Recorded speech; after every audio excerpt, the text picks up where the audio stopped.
আজ বানাবো ফুলকপির তড়কা। তার জন্য আমি প্রথমে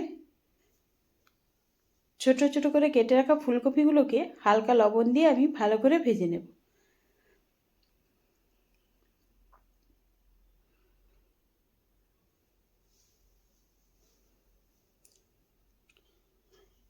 সুন্দরভাবে ফুলকপিগুলো ভাজা হয়ে গেছে, এবার আমি নামিয়ে নেব।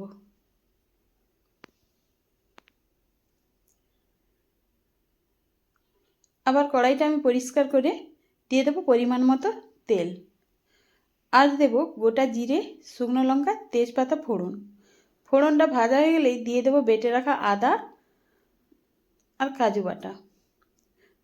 আমি এই রেসিপিটা সম্পূর্ণ নিরামিষে করছি, আপনারা চাইলেও পেঁয়াজ রসুন দিয়েও করতে পারেন।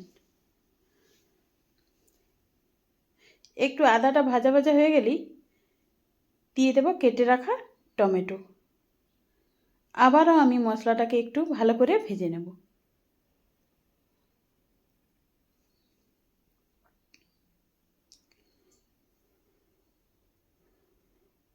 অল্প অল্প জল দিয়ে মশলাটাকে আমি ভালো করে ভেজে নেব।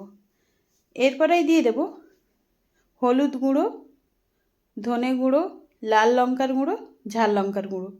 আবারও আমি মশলাটাকে ভালো করে কষিয়ে নেব তেল ছাড়া পর্যন্ত।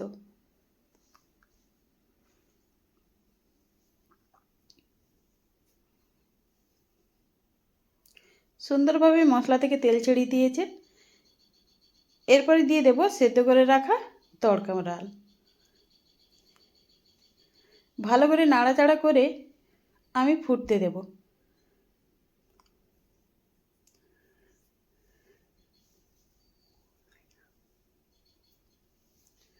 ডালটা ফুটে উঠলেই দিয়ে দেবো ভেজে রাখা ফুলকপি।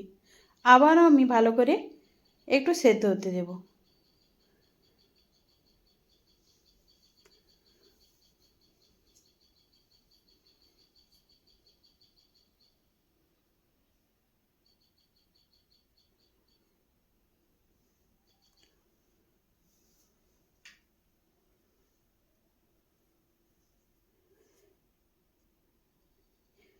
সেদ্ধ হয়ে গেলেই দিয়ে দেব কেটে রাখা ধনেপাতা। আমি কিছুটা ধনেপাতা আগে দিয়ে একটু সেদ্ধ করে নেব।